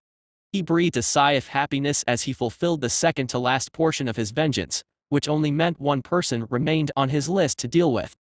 But he now knew that he had to act fast if he was going to do as he planned to do. He pointed his finger at Naruto, and with a simple mouthing of shambles, a massive influx of power entered his body that he had prepared his body for. He had always planned to take the Kyuubi from his half-sister, mainly as a means to show her just how weak she was without the thing. But now that he had injected her with the poison that was no longer needed since her life was officially fucked. As the last of the power entered him, he found himself in a large field that he recognized as his mindscape when it was not trying to defend itself. "Who are you?" demanded the QB, who was looking around in surprise of the sudden change of scenery. "My name is Naruto, good sir," said Naruto with a kind wave of his hand. "And I am here to ask for your help." "My help?" said QB in a questioning tone since this was not what he was expecting to hear. "Yes," said Naruto, "since both you and I have a mutual enemy that I need your assistance dealing with." "And just who could you believe is our mutual enemy?" "I could tell you," said Naruto as he pulled out a book which represented his memories in full, "but it would be easier to just show you." He opened the book, and out of it sprang a light that QB was blinded by. But as his sight came back to him, the memories of the boy abandoned by his own father came to him in full. And the fox demon chuckled, for it would appear that they both did have a common enemy. "So you are the bastard son of the man who sealed me away," said the QB, "and seek to destroy his reputation before you end him personally." "Exactly," said Naruto as he sent the book away since it was no longer needed, "and for that I need your assistance." "And just what is it that you require of me?" "I need your power," said Naruto simply, "since Minato now knows of what I can do. He will plan against it and defeating him will be all the more difficult. Yet with your power I could still manage to surprise him and defeat him in the end." "And just what do I get out of this?" "Freedom," said Naruto with a smile, "since after I use your power once, and only once since I will not need it more than that. You saw my memories and know I don't need it. But once my vengeance is complete, I will travel far west, beyond the elemental countries itself, and let you go there. From there you can make a new life for yourself away from those who not only know who you are but would seek to seal you back up into someone to use as a weapon. And what is to stop me from leaving now, seeking my own vengeance now and then, gaining my freedom?" "Nothing really," said Naruto with a shrug of his shoulders, "since you are not sealed in me. My power put you here, but you could easily leave. But if you did, I would die. Minato as well as many shinobi including his wife who is an Uzumaki capable of stopping you will do just that. And even if you managed to kill Minato, he would become a martyr that people would rally behind. My plan would discredit him and show the world just what a monster he really was so that they will not mourn his death." Said the QB in deep thought. The boy did make a good point. "Fine then. But I will only allow you to use my power once and only once. When finished, you will keep your end of the deal, or I will simply kill you and leave myself." "Deal," said Naruto as he held out his hand to shake something. QB put the tip of his tail in his hand and shook with that. "Now make yourself comfortable since it will be a while before my plan will come into place." "Take your time, boy," said the QB as he stretched out and lay down for a proper nap. "This place is far better than the others I was sealed in. Here I can truly relax." "Well, that is good," said Naruto, "and don't hesitate to ask for anything to make your stay more comfortable. Remember you are a guest here, not a captive." "Will do," said the QB before he closed his eyes. Naruto then disappeared from his mind and returned back to the real world where the fiery twister was still going and Naruto was still out like a light. He then shot a bit of his blood out the tip of his finger into the twister. Doing so stopped the fires, and then directed it back through the doors where he had stored it away in the first place. It took a bit due to the sheer amount of blood that need to go back. Once they were able to, Minato arrived with several medical nin as well as Anbu to assist him if need be. He saw his daughter on the ground and he feared for her life and checked for a pulse. If Naruto had killed her he would have retaliated, not caring about the rules of the fight and saying damn all to the rules. He felt a pulse and handed her off to the medical nin to take to the hospital, where Tsunade was thankfully at right now since she had returned a few days ago. Minato hastily named Naruto the victor and then proceeded to chase after the people who now had his daughter, but not before glaring heavily at Naruto, who only smirked as he did, since there was nothing he could do to help his daughter at this point. So with the exams done with, he found Onoki as well as the others who had come with him from Iwa. The old man had laughed and congratulated him on his victory as well as his amazing skills. He made a mental note to remind his shinobi to never anger Naruto since the end results would not be pleasant if what he saw was a clear indication of such a thing. Once everyone was accounted for, he summoned a door for them all to enter, which he dropped Onoki and his group off at Iwa, but not before handing Kuretsuchi a scroll and telling her to read it in private. She blushed a bit as he told her that, but she would do as he asked since she was curious as to what was written inside it. Once they were gone, Naruto took Haku back home and told her he needed to go back to Konoha for something, but he would be back later on tonight. Haku simply smiled as she kissed him goodbye and watched as he left her there. The moment was ruined for her though, since she heard Fu chuckling at her as she was bringing back some groceries to restock the fridge. The two of them entered the house together, both of them wondering just why Naruto had to return to Konoha. As they thought this, Naruto entered Konoha once more and began to walk towards a barbecue restaurant to eat. He needed to stay for a bit for the next part of his plan to take effect, and he was a patient man, so he would wait. As he ate in peace, Naruko had been taken to the hospital where Tsunade, as well as her assistant Shizune, were there to look after her. Minato sat there in fear of his daughter's well-being as they did, so and waited for them to tell him anything. The news he got was not good. Tsunade took samples from Naruko to ensure she was right, and as she did those tests, Naruko woke up screaming as the poison finally took effect in her system. She felt as though her insides were being scorched by liquid magma. Minato called out for doctors to come and aid his daughter, but no matter what type of painkiller they gave her, she still screamed loudly. It got to the point that Minato was forced to place a silencing seal on her so that her screams were no longer audible to the rest of the hospital. Tsunade returned with a worried look on her face and showed Minato what she found out. She told him about the poison that was slowly killing her inside and that the fact that it was in her system and they had no means to get an uncontaminated form of it, there was no cure for it. Minato broke out into literal tears as he heard this, which he was joined by his wife Kushina when she heard the news herself. It was then that she knew that Naruto was responsible and ran out to find him and make him heal her daughter. He had done this to her, so he could just as easily heal her. She ran through the village angrily shouting out his name for all to hear.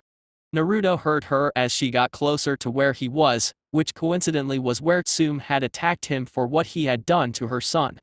Strange how it was most likely going to happen again. Eventually she was able to track him down where he sat. "You," said Kushina in anger through her heavy tears that had yet to stop flowing since she knew her daughter was suffering in agony. "You are going to heal my daughter right now, or so help me." "So help me what?" asked Naruto with a raised eyebrow. "You'll kill me. Hurt me. Enslave me in some manner until I do it." Kushina was speechless out of anger and grief, so she was not capable of thinking up a proper response to his questions. "I could heal her," said Naruto with a growl, "but I won't nor will I ever." "Please," said Kushina, who at this point was basically begging him, "she is my only daughter." "Death and pain care, not for such things," said Naruto in an uncaring manner, "and I know this firsthand since your daughter made my life a living hell for her own sick amusement. It didn't matter that I was the only child of a loving mother, my pain still persisted." "What do you want?" shouted Kushina angrily towards the man who was looking down on her daughter and refusing to aid her. "What do I want?" said Naruto in a tone that seemed more like he was questioning it himself. "Really, I want to live a life I can be proud of. One where my name is known to all, but not as an infamous killer, such as everyone else, but as a healer who they can depend on in the worst of things. But the problem is that my past kept coming back to haunt me in various ways, and the only way to stop it and move forward is to deal with those who made me suffer in my youth, the same ones who felt no remorse for making my life a living hell and were relishing the fact that they got away with it until now. Only with my vengeance fully complete will I know true peace, and unfortunately your daughter made her choice, the second she stabbed me over my own mother's grave." Kushina at this point was pissed beyond reason, but she couldn't just attack him since the political backlash of doing so would be immense. He was well known as well as liked all over the elemental countries, with his actions being done in a legal setting that all villages had agreed upon when the creation of these exams became a thing. She couldn't force him to heal Naruko since he had the right to refuse service, and even if she fought him, she had a feeling that she might actually lose to him in some manner. She was no pushover by any means, but Naruto was a walking enigma of a man whose full capabilities seemed to be suppressed somehow, and that terrified her to no end. "But fret not," said Naruto as he pulled out a scroll, "you are still young and attractive, so having another child is not out of the question as of yet. So you at least still have options. And while you have no reason to do so, I have a message I would like you to deliver to your husband for me. And why would I do anything for you after you did what you did to my daughter? Asked Kushina angrily. Because I'm fairly sure that you would love to read what is written in it, said Naruto as he placed the scroll onto the ground and then opened a door before he walked through it to his operating room, leaving Kushina there alone with the scroll that he had left her. She picked it up and looked at it to make sure it was not booby-trapped or something along the lines of that, but as she looked at it she did see something that was there discreetly. It was a blood seal, one that could only be opened by people who shared the same blood. As an Uzumaki, who were well known for their knowledge in sealing, she was easily able to make out what it was, but why it was there made no sense to her. How could she deliver this message to Minato if only someone related to Naruto could? It was then that her mind as well as her heart stopped for a second. The pieces of the puzzle were starting to come together in her mind as the facts made themselves known to her. She tightened the grip on the scroll in anger as she gritted her teeth tight to match. She would take the message to Minato, but not for Naruto, but to get answers for herself from the man she called her husband once and for all. That's it for this part. If you enjoyed it, then like, share and subscribe for the next video as it's going to be more interesting, and also check out my other playlist. Hope you would like them too.